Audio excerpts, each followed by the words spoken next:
Este é o Sales Heroes Podcast, levando superpoderes aos profissionais de vendas. Ei pessoal, sou a Larissa Machado, atual gerente de comunidade do Rive, e hoje eu vim aqui para o nosso primeiro episódio do Sales Heroes Podcast. A nossa convidada de hoje é a Luma, da Fortes Tecnologia de Teresina. Ela foi a ganhadora do Pimp My Mail, com o melhor template de e-mail compartilhado conosco. Então podem confiar que vem conteúdo bom por aqui. Fala, galerinha! Primeiramente, bom dia e é um prazer imenso estar com vocês e trocar esses insights com todos. Luma, eu queria começar aqui fazendo uma perguntinha para você. Qual que é seu cargo hoje na Fortes? Bom, Lari, hoje eu sou executiva de contas e também sou BDR, eu mesmo que faço a minha prospecção, eu gero as minhas listas e faço a qualificação dos meus leads também. Então você faz um pouquinho de tudo, né? Começa gerando a lista, faz a prospecção e cai no fechamento. Exatamente. Muita coisa, né? E me conta mais, como você caiu em vendas? Apesar de ser bem comunicativa, e isso é uma característica que muitas pessoas percebem em mim, e até eu mesmo consigo enxergar isso, eu nunca imaginei que iria cair no setor de vendas ou no setor comercial. Mas um certo dia lá na Forte estava precisando de uma SDR, e o Valfran, que é o nosso diretor comercial hoje da unidade de Teresina, após algumas pessoas terem conversado com ele, ter comentado que eu tinha característica de vendedora, que falava com todo mundo e tudo, e era muito comunicativo, ele perguntou se eu aceitava o desafio de ser SDR. Na época eu nem imaginava o que é que significava isso, não sabia de nada, estava bem mesmo, não tinha muito conhecimento. E de cara logo ele me explicou um pouco de como era o cotidiano do SDR, me enviou diversos conteúdos, mas é bastante conteúdo mesmo, ele enviou. E eu aceitei e me identifiquei bastante. Confesso até que eu me apaixonei pela área. Essa área comercial não é para qualquer um, é para quem realmente gosta, tem que ter muita resiliência, tem que ter muita vontade mesmo. E eu cheguei a ser uma das primeiras no ranking da HubSpot dos vídeos da Rive. De tanto, eu fiquei tão ansiosa, eu ansiava tanto por conhecer a área, me apaixonei tanto, que eu utilizava muitos conteúdos de vocês. Ai, que bacana. Eu tô vendo que você segue bem a pegada hustler que a gente sempre fala, né? Eu sigo bastante mesmo. Bacana. E até falando de conteúdo assim, até mesmo dentro da comunidade da Sales Hero, a gente sempre discute muito conteúdo com o pessoal e o favorito de todos os membros que a gente tá lá hoje são os livros. Então eu queria saber de você, qual que é seu livro preferido? Bom, parece até clichê, mas o meu livro favorito é o do Spincelli, que é o Alcançando Excelência em Vendas, do Neil Hackman. E eu lembro como se fosse hoje. Ele era uma Xerox que tinha de um SDR antigo, lá da Fortes, e ele esqueceu na empresa. Aí o meu gestor comercial, o Iago Lopes, ele falou: ó, Luman, eu vou te indicar esse livro, ele é muito bom até para a rampagem do processo e para tu entender um pouquinho melhor. E eu gostei muito da metodologia, porque era algo novo, para mim eu não tinha muito conhecimento, e assim, eu consegui agregar muito valor, consegui agregar muita coisa boa do livro. Galera, e além do livro do Spincelli, que eu indiquei, que eu falei que para mim é o meu preferido, atualmente eu estou lendo o livro do Chris Voss, que é Negocie como se sua vida dependesse disso. É um livro de um ex-agente do FBI, que ele revela técnicas para convencer as pessoas. Isso é muito massa. Eu estou no início ainda, não tenho muito, não vou falar muito spoiler, mas fica a dica, e quem puder comprar, até mesmo tem o Kindle, que você pode baixar, e o meu inglês é horrível. Você pode baixar e ler o livro gratuitamente. Muito bom, galera. Fica a dica, não percam. Que ótimo, Luma! E agora que a gente já conheceu um pouquinho de você, eu quero pular para saber mais do seu processo. Você já nos contou que você é hoje inteligência comercial, SDR e também vendedora. Como que funciona o seu processo? Conta pra gente. Desafiador é a palavra. Desafiador. Todos os dias, para mim, é desafiador. Todo o meu processo, Lari, ele é baseado com muita organização, fluxo de cadências e bastante follow-up. Como hoje eu prospecto, eu faço a prospecção ativa outbound e também tenho que trabalhar o meu funil das oportunidades que eu já tenho. No início do dia, eu abro minhas notas explicativas, notas adesivas, perdão, e coloco tudo o que eu tenho para me fazer durante o dia. Além da Reeve, né, que tem na Reeve minhas atividades e no Nectar. Hoje eu utilizo essas duas ferramentas. Eu aprendi que na OTB, que para ser um vendedor de alta performance, eu teria que ser bem organizada. Então, essa é a dica principal, galera. Sempre coloca numa nota explicativa, num post-it, o que é que você tem para fazer no dia, para não esquecer, para não passar nada. Porém, a vida de vendedor é uma loucura. Do nada aparece um cliente solicitando uma proposta, querendo conhecer um pouquinho mais da solução, e todo a tua rotina, tudo que você tinha colocado para fazer acaba meio que quebrando.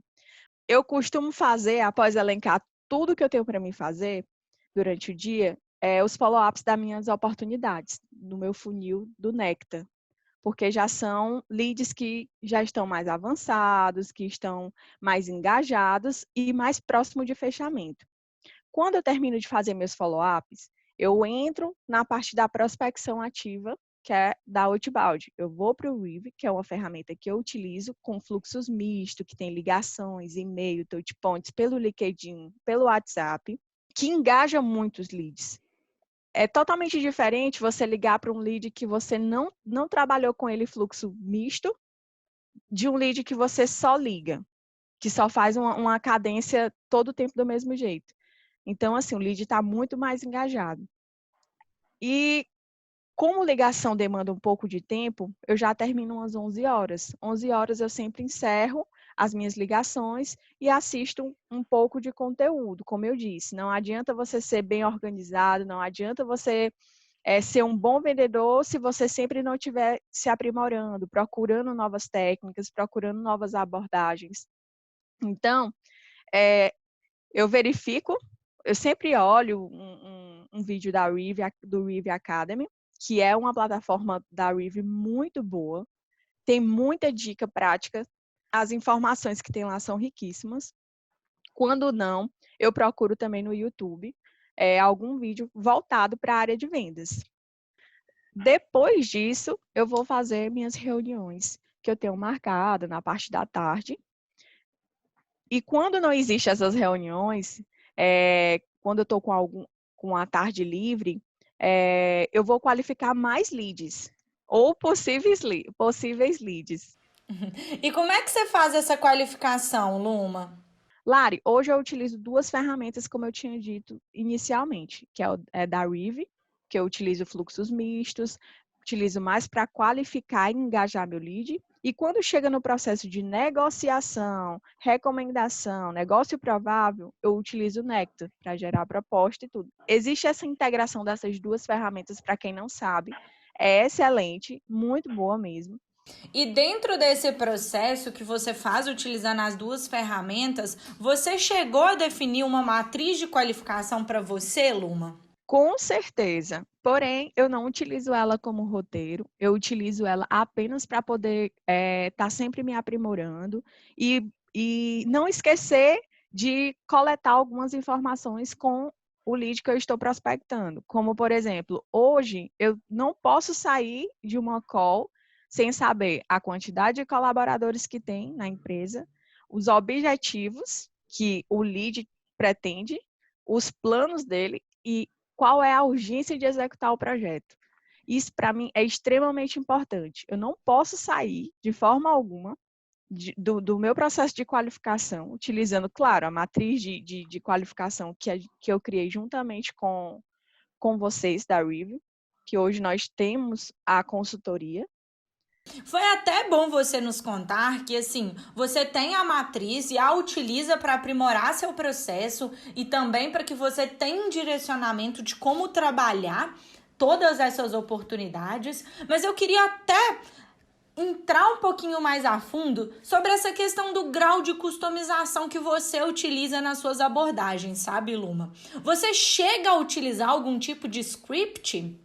Lari, hoje eu não utilizo nenhum roteiro engessado, nenhum script que eu tenho que seguir perguntas por perguntas, logo até porque eu não acredito nisso. Acredito que você tem que fazer a escutativa e fazer as perguntas certas, saber como perguntar, como diz a Ana Salomão, quem pergunta tem poder.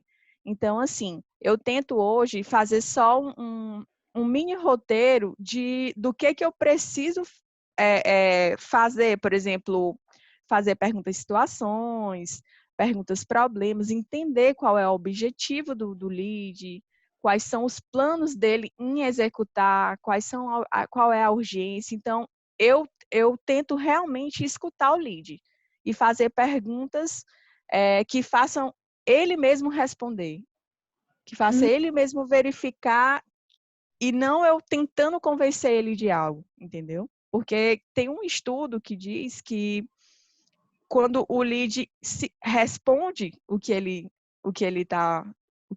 a gente pergunta, ele está se convencendo. E não precisa eu estar convencendo ele. Sim, é aquela ideia de você vai utilizar a sua matriz, vai utilizar das técnicas, dos tipos de perguntas, dos diferentes tipos de perguntas que você pode utilizar, mas tudo isso sendo customizado, né, sendo adaptado àquele cenário que o lead está trazendo para você, né? Exatamente, bem personalizado, para que ele entenda, para que ele compreenda que eu não estou querendo vender e sim tendo empatia por ele, escutando ele e realmente sentindo aquela determinada dor que ele está passando. É bem naquela pegada de que quando a gente fala de vendas, a gente fala de pessoas, né? Então a gente vai utilizar da nossa melhor característica para poder conduzir toda aquela ligação da melhor forma e não simplesmente pegar um telefone e fazer um questionário. Até porque se a gente ficar seguindo essa regra, né, a gente vai voltar naquela velha venda do tipo telemarketing, né, Luma? Exatamente, que é o que vai... É cansativo, eu acredito que não é só eu, não sou eu, mas todo mundo odeia receber aquelas ligações de telemarketing. Que a pessoa passa horas e horas falando, e você fica, Gente, é horrível. E para finalizar o meu dia, o que é que eu faço? Eu sempre tento escutar um podcast no final do dia, acessar pelo menos 10 minutinhos do meu LinkedIn. Claro que às vezes é fora do meu horário de expediente, não tem problema nenhum. É só mesmo para eu poder estar sempre atualizada. E eu tiro pelo menos 2 vezes na semana, depois que eu entrei na comunidade dos Sales Heroes, para poder estar verificando, estar me atualizando, interagindo com o pessoal. Lá tem muito insight bacana. E é isso aí. Bacana, Luma. E me conta uma coisa, eu quero saber de você, quais são as suas 3 técnicas de vendas favoritas? Essa eu falo com o maior prazer, Lari. A minha técnica favorita, que para mim não foi tão difícil de executar, é utilizar o gatilho de autoridade. É quando eu utilizo, que eu falo que eu sou especialista sou consultora especialista. Quando eu falo que a nossa solução ela está há mais de 30 anos no mercado, é quando de alguma forma eu utilizo isso para poder me dar autoridade ou dar autoridade para a marca que a gente da nossa solução. Isso aí é bem legal também, até para que você consiga mostrar para o lead que quem toma as rédeas de uma call de vendas é o vendedor. Então, assim, você que vai direcionar ele e não o contrário. Porque a gente sabe que, assim, tem muito cliente, muito lead que já entra para call querendo tomar aí, querendo conduzir toda a nossa reunião. E a gente sabe que não é assim, né, Luma? Não mesmo. E, Lari, tem outra técnica que eu utilizo bastante. Eu aprendi recentemente com o mestre Túlio. Gente, o Túlio Andrade, da Rive. Ele foi a pessoa que fez toda a consultoria com o pessoal aqui da Fortes Teresina e ele me ajudou bastante. A técnica que ele me ensinou foi a do fechamento silencioso. Quando eu vou negociar, eu explico o termo da proposta, os termos da proposta, eu entrego a proposta para o lead e fico calada. Para escutar o que o lead vai me responder, e se for presencial, eu fico calada, prestando atenção para ver qual é a reação do lead. Qual é a pegada, galera? A maioria dos closers, quando eles entregam a proposta, eles querem dar uma explicação do valor da proposta. E eu aprendi que se eu fecho todas as portas e eu gerei valor suficiente para o lead, ele não vai enxergar preço, e sim valor que a solução vai agregar para a empresa dele, que vai ajudar a superar os desafios. Então, não precisa explicar o porquê que é aquele valor, se você fez o fechamento de portas. E, por último, a escuta ativa. Para mim, essa é a técnica mais difícil que tem, mais desafiadora para um vendedor. Porque nós temos ânsia de falar, temos ânsia de vender e muitas vezes queremos falar na frente do lead, queremos falar muito. Então, fazer a escuta ativa não é fácil. Eu não sei se é só eu que sinto isso, mas a maioria dos vendedores que eu converso sente muita dificuldade de escutar o lead e usar o que ele falou para poder ajudar ele a se convencer que a nossa solução é a solução correta, é a solução que vai ajudar ele a solucionar todos os desafios operacionais e todos os desafios da empresa. Não é só você não, viu, Luma? Eu também penei para conseguir trabalhar isso. Porque a gente sabe que a nossa solução é boa, a gente já sabe que o lead tem um problema, mas às vezes nem ele mesmo identificou esse problema. Uma dica que eu dou para vocês, que eu utilizei no meu processo e funcionou muito, foi assim, para eu conseguir escutar mais o lead, eu colocava meu microfone no mudo, deixava o lead falar, para evitar com que eu interrompesse o lead ou que eu queresse levar ainda mais informações para ele. Então, quem tem dificuldade com isso, anota essa dica aí e depois me conta o que vocês acharam. E por último, conta pra gente o que você não sabia quando começou e que hoje você vê que é essencial para o seu processo rodar. Lari, na realidade eu não sabia o que era venda consultiva. Eu pensava que vender era falar todas as características e vantagens para o cliente, para o lead. Eu pensava que eu tinha que prometer mundos e fundos para poder o lead comprar. E hoje, na minha opinião, e até com o que eu consegui aprender, o essencial é educar o lead. É, de fato, se colocar no lugar dele. É diagnosticar mesmo. Não dar para o lead mais do que ele necessita. Na realidade, a maioria dos leads, nem, como você mesmo disse, nem sabe as dores que eles possuem. E nós temos que despertar isso neles. E uma dica, venda é exatamente igual a um esporte. Quanto mais você treina, melhor você fica. E é por isso que a minha dica para todos aqui é que vocês não parem de treinar, não parem de estudar, até mesmo para não engessar o processo, até mesmo para não engessar a abordagem, e não se tornar algo bem robótico, que é vai contra o que eu aprendi. Então, assim, essa é a dica de ouro que eu dou. Sempre que você estiver achando que não está muito legal, que precisa melhorar, investe também em roleplays. Isso melhora muito a sua performance, melhora muito a sua abordagem. Não vão deixar, eu sei que é difícil, no início, até para você simular, você acha um pouco constrangedor, mas a dica que eu dei é essa: quanto mais você treina, melhor você fica. E fica essa dica aí de ouro para vocês. E um abraço, galera. Perfeito, Lu. Eu quero te agradecer. Muito obrigada pela participação. E todos vocês que estão nos ouvindo, eu já quero aproveitar e te fazer um convite que na semana que vem a gente tem mais um episódio. Então, se você gostou, já inscreve no nosso canal e não perde essa oportunidade de estar aqui conosco.